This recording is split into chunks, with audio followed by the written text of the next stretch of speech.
Okay and welcome guys और एक नई वीडियो में।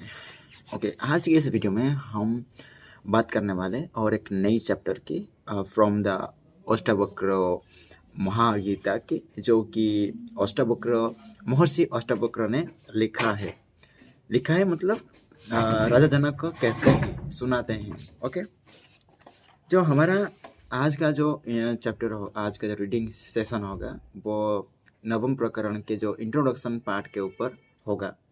ओके, तो नवम प्रकरण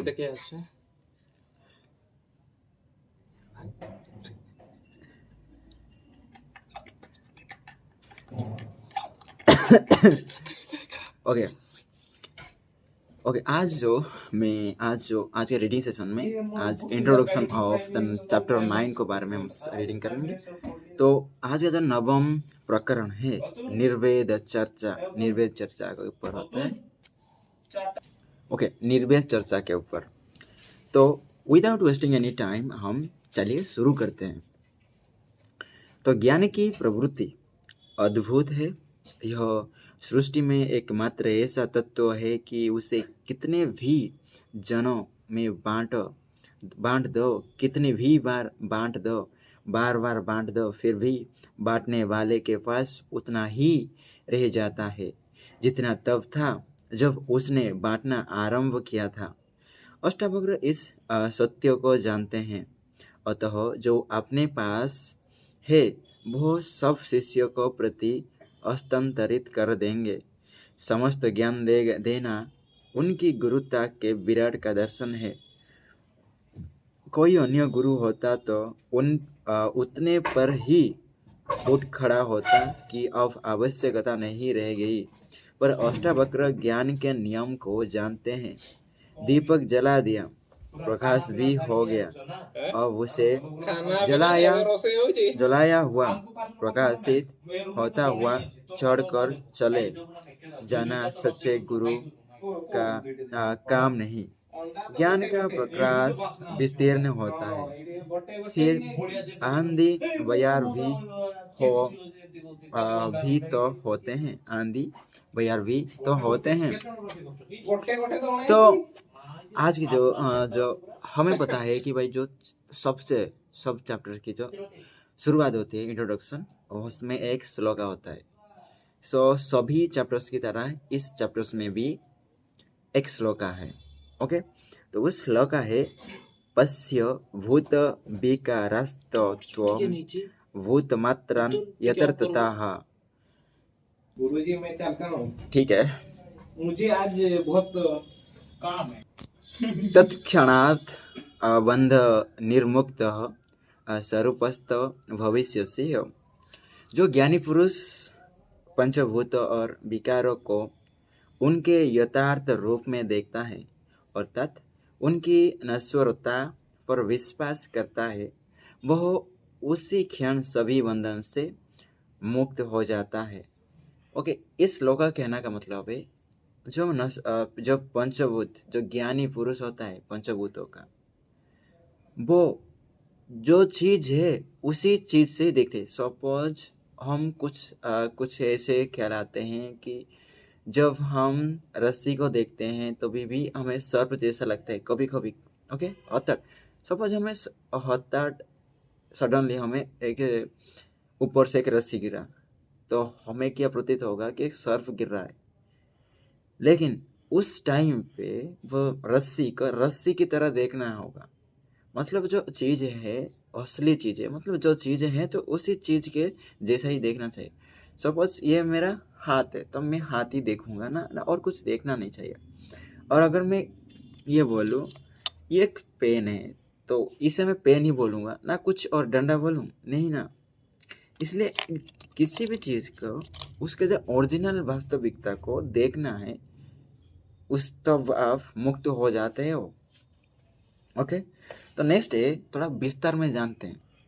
नौका चाहे कितनी भी बड़ी और शक्तिशाली हो, पर उसमें एक छोटा सा छेद उसे डुबाने के लिए काफी है।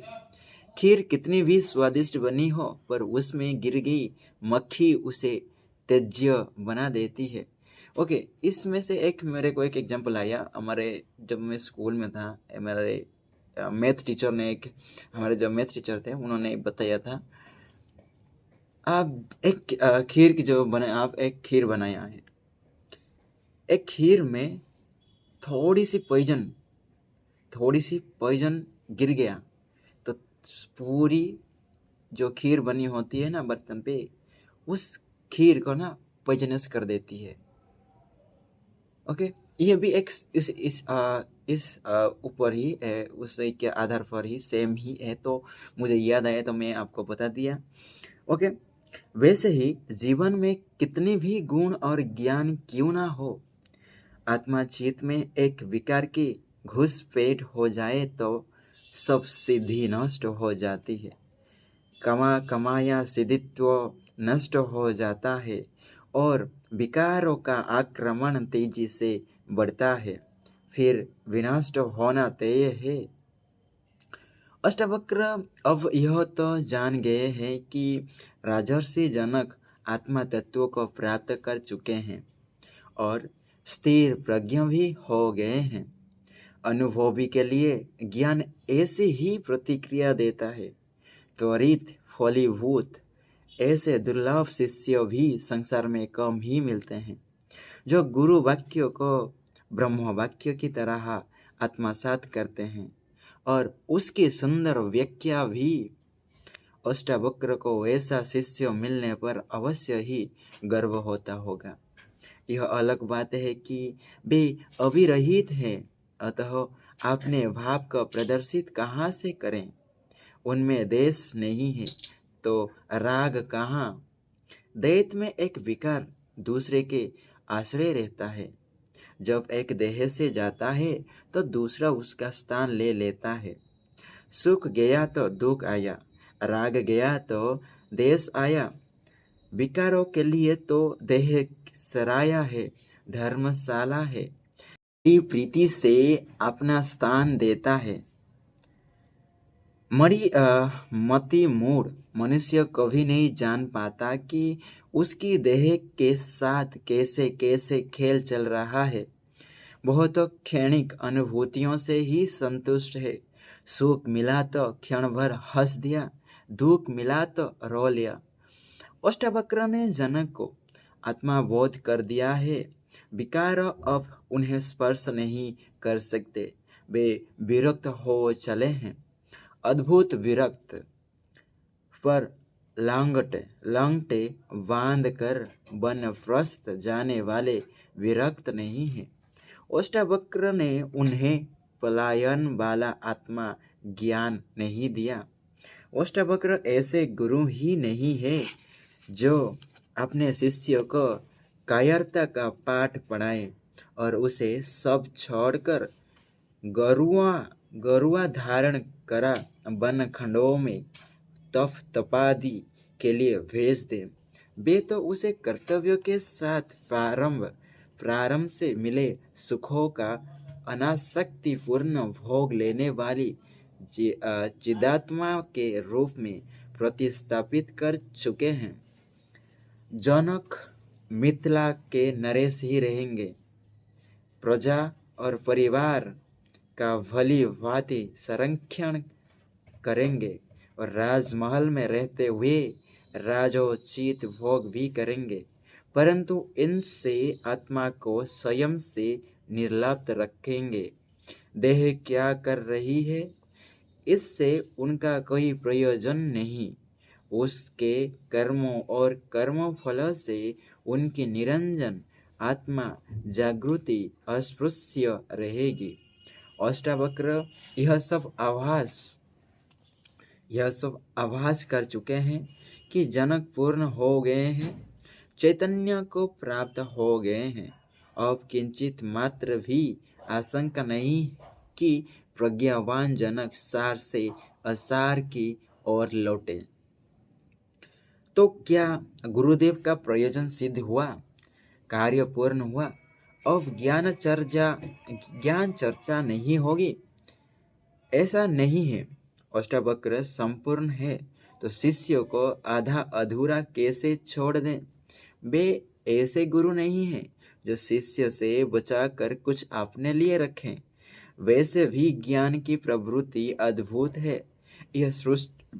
यह सृष्टि में एकमात्र ऐसा तत्व है कि उसे कितने भी जनों में बांट दो, कितनी भी बार बांट दो, बार बार बांट दो, फिर भी बांटने वाले के पास उतना ही रह जाता है जितना तब था जब उसने बांटना आरंभ किया था।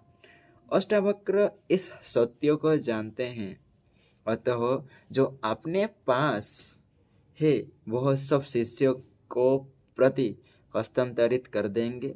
समस्त ज्ञान देना उनकी गुरुता के विराट का दर्शन है। कोई अन्य गुरु होता है तो इतने पर ही उठ खड़ा होता कि अब आवश्यकता नहीं रह गई, पर अष्टावक्र ज्ञान के नियम को जानते हैं। दीपक जला दिया, प्रकाश भी हो गया, अब उसे जलाया हुआ प्रकाशित होता हुआ छोड़कर चले जाने सच्चे गुरु का काम नहीं।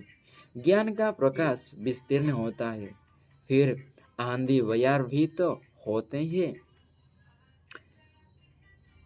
अतः अष्टावक्र अपने समस्त ज्ञान को शिष्यों के हृदयों में उड़ेल कर पहले गुरु नियम का पालन कर रहे हैं। अब वे उस दुर्ग को और भी अभेद कर रहे हैं जो पहले मजबूत हो गया है। अब शत्रु का कोई भय नहीं रहा, फिर भी कुछ शेष रक्षा कवच है। कुछ और स्तंभ खड़े हो जाए, कुछ सजा भी हो जाए, सत्विक प्रहरी नियुक्त कर दिए जाए तो अधिक सार्थक होगा। ओके, जो इस चैप्टर की जो इंट्रोडक्शन है, तो इस इंट्रोडक्शन के जो मैं रीड किया तो उसमें से मुझे क्या सीखने को मिला कि अबाउट एक दुनिया में एक ही ऐसी चीज है जो आप जितने बार भी जितने लोगों से बांटो, लेकिन वो आपके पास प्रारंभ में बांटने से पहले जितना होगा उतना ही रहेगा, वो है ज्ञान। ओके, तो ज्ञान बांटने से कभी टकराव मत। कोई सीखने का इच्छुक है तो उसे ज्ञान दे देना चाहिए। ओके, एंड और एक सीखने को चीज मिली कि